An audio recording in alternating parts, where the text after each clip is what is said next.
What's good, folks? It's WARFRAME here with a solo Eidolon hunting guide. This guide will break down the steps you do within a solo setting, while keeping things relatively easy for anyone who has the gear and a bit of experience. Since I won't go over what is a hunt or the amps, please have a look at the previous Eidolon hunting guides, as those will explain how the fight works, lure locations, Vanvalist locations, how to spawn the Eidolon, how to charge lures, what amp to use, how to shoot it, and much more. So if you're going to ask questions pertaining to those things, go watch the guides. They will answer your questions, and they will also have timestamps for you. All you have to do is listen. And of course, for the solo hunts, there are even faster strats, but I'll show you strats that will help you get a 6x3 solo that don't require ribbons or special weapons. You won't get it right away, but it's all down to practice. Do not beat yourself up if you don't get things right the first time around. Again, it's all about practice. Nothing is achieved from the get-go. This video will be a template for you to help people learn the fight. But before attempting all of this solo, please see how the fight functions in a full squad with people doing their own roles. And of course, there are going to be those people commenting, "Oh, why do all of these things for tryhard?" And I'm going to ask you something similar. Why are you here? This is for people who want to learn and improve in the hunts. If you don't want to do it, don't do it. There are people who play the game differently. And of course, not Main and Naros and Ignis Wraith. Alright, let's start off with the hunt step by step.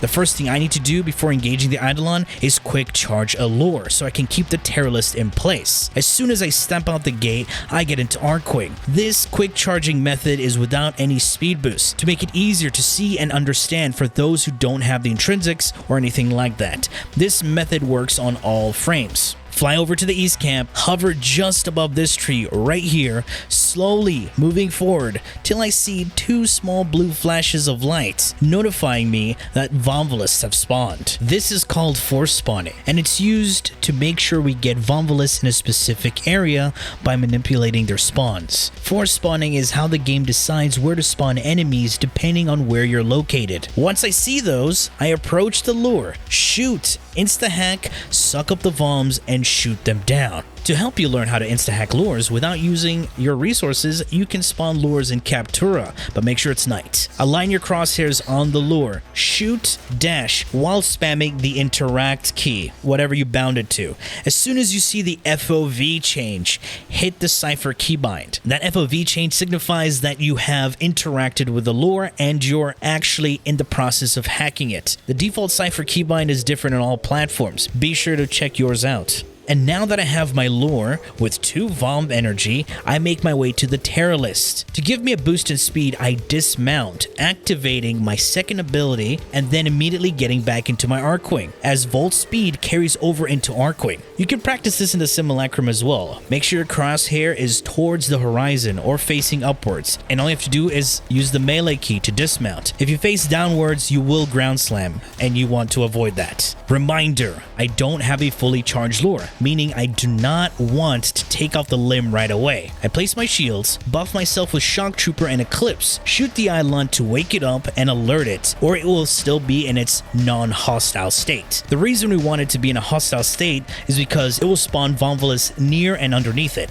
Go into Operator, buff myself with Void Strike, and use the Rapplek to shoot and take out the shields, and not Propa, because a fully buffed Propa has a chance to break the limb, and that can ruin the charging of the lure, which will result in an Eidolon teleport. As soon as I hear or see the Vom spawn, I immediately shoot down the limb and take out the Vanvalist to finalize the charge. As soon as I see the lure turn blue, I park it so it does not move. Now prep for the second shield phase. Set up your Volt shields, debuff the Eidolon with Materai's second ability, get your energy drained to have your amp Arcanes up and ready. Always pay attention to the left leg of the Eidolon before you shoot your Propa. Because you're solo, the timing will be different, so delay your shots a bit. Shoot just slightly before the left leg touches the ground, coming to a complete stand. It usually takes 2 fully arcane buffed Propa shots to take out the shields, and of course debuffing the Eidolon on top of that. But it can be a bit more due to fall off damage if you don't position yourself properly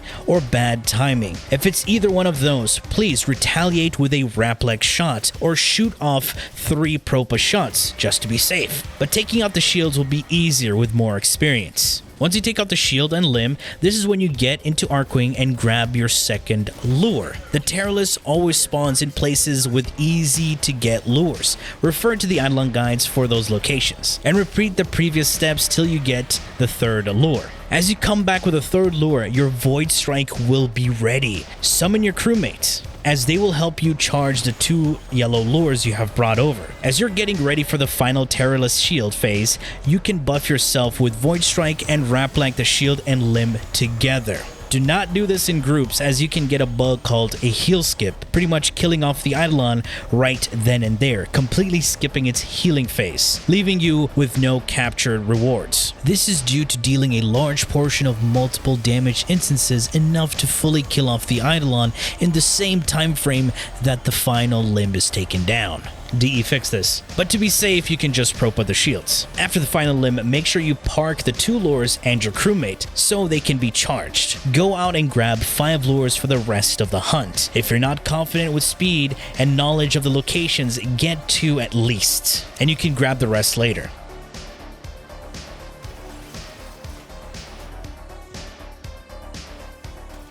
As you come back, do not, I repeat, do not stand too close. Let the lures finish charging. Make sure 2 blue lures are tethered to the Terralyst before you take the shot. Now pick up the parked lures and make your way to the shrine. If you're confident, you will set up pre-shields, but to keep things easy, go to the shrine and have the loot there. Sweep up the loot and get ready for the Gauntalyst to spawn. And now the rest is pretty straightforward and simple. Refer to my Eidolon guide for the pre-shields and spawn locations. And it's pretty much the same fight. Take out shields and shoot limbs, but extra limbs.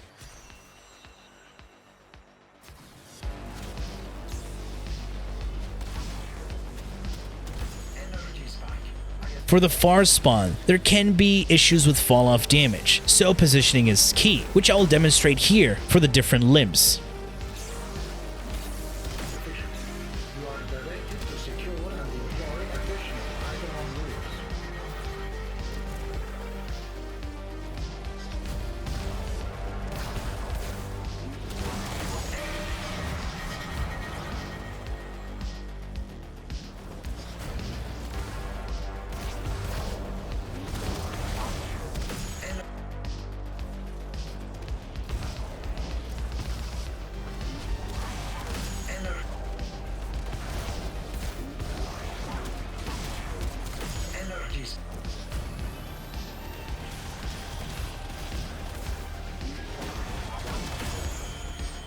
Alright, once you take out the Gauntalyst's final limb, kill the Vastilok that spawn underneath the Eidolon for some lure energy. And once that's done, go around and look for some Voms to help you charge lures. And make sure to be back before the Eidolon gets up to get the additional Vastilok energy for your lures. Make sure to have at least 4 lures charged, as you need 1 extra blue ready for the Hydrolyst.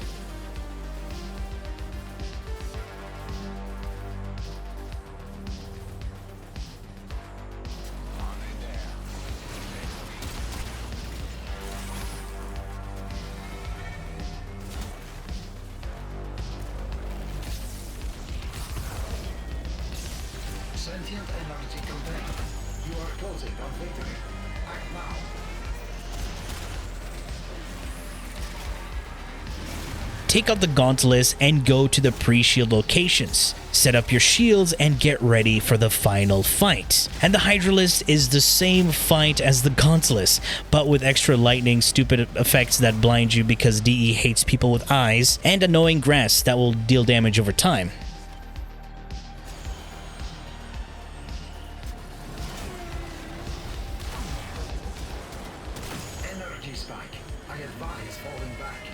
And yes, ladies and gentlemen, that's pretty much the fight. Once you have every single lure charged, take the shot, kill the Hydrolyst, and make your way to the gates, because that's it.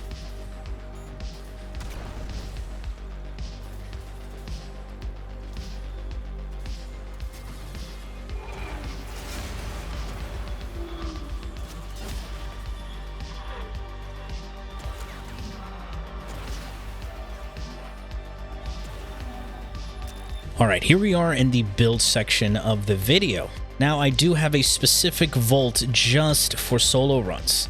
You don't have to mod like this, but if you do have the resources, you can totally go for it. Yes, this is a triple Umbral Volt. Is running Deadeye in the aura because I'm using a sniper. Prime Sure-Footed. If you do not have Prime Sure-Footed, please, for the love of God, use Handspring. This is better than putting anything else in that Excellus slot. Spending less time on your butt is a huge DPS increase. Vomvolus will knock you down. Eidolons will do random mechanics that will stagger you, knock you down. Vigor Swap for the swap speed and the additional base damage. Shock Trooper is Volt's first ability augment. It will give you bonus electric elemental damage. This will combine with your modded element on your weapons. So for your main damaging weapon, which will be the sniper, you can just mod it for heat, and Shock Trooper will combine with that element. Narrow-minded is our only duration mod. We don't need anything else because we don't have anything that reduces our duration. We will have 49 seconds on the shields, which is pretty much for 2 shield rotations if you're fast enough. I'm off rank here with Blind Rage just to save up some efficiency and not to go too much into power strength because I want to have control speed, so my quick charges are a lot smoother. And plus, you can get bonus power strength by using Sling Strength from the Madurai Focus School. Prime Flow for the large energy pool. You can put whatever you want here, but Prime Flow is a good option. Momentum, because we'll be shooting with our snipers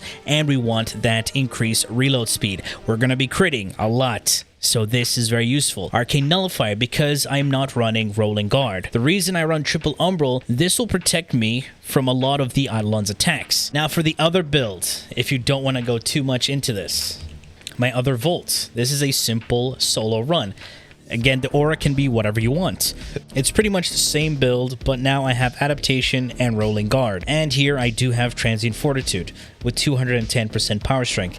This is more of a chilled build. You can run with slower QCs and even the left camp QC. Taking a look at the weapon, the RUBICO Prime. The RUBICO Prime is a great sniper to use rivenless because it gives you a lot of bonuses.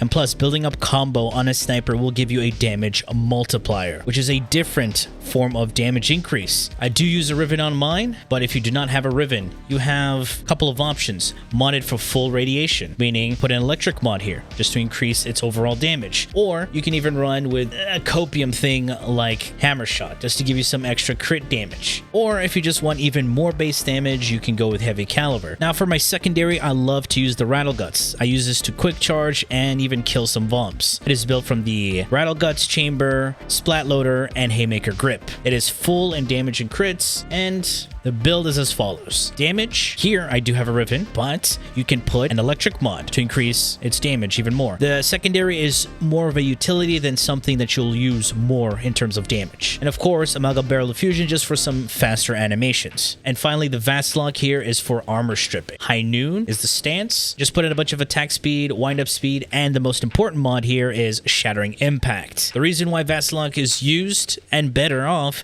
is because when you shoot out 9 pellets. This will help you strip even faster. The reason I use these is because I also use this for Disruption. Dispatch Overdrive for even more movement speed after you heavy attack. Very useful. And of course, the Madurai Focus School. And in the Parazon, the love of God, do not use Auto Breach. This will slow you down. Do not use Auto Breach in Eidolons. Runtime, after you hack, you get that bonus flight speed. Untraceable makes you invisible, and Livewire just for some extra CC, especially if you're hacking a lore, because enemies can be annoying. And for even more of a safety net, you can use the Worm Prime, only used for negate. That's pretty much it. And you just run the Vigilante mods for that bonus crit. You need to have energy pads. Very, very important. Energy pads. Use these. And finally, the Archwing build. This is it. Hyperion Thrusters for the flight speed. Cold Snap just to hold the Vomvolus in place after you use your third ability, and the rest is just filler. You can put whatever you want. I would also say range is useful for that extra suck range. And of course, for the amp, I'll be using the 177, which is the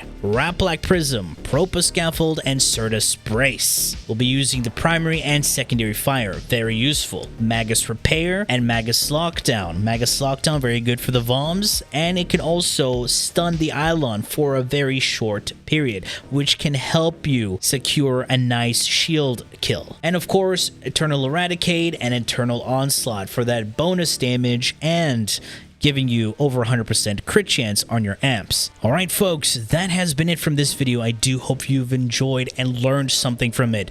If you did, feel free to leave a like, share, and subscribe for more Warframe content, streams, and so much more. Do refer to the description. Thanks for watching, and as always, peace.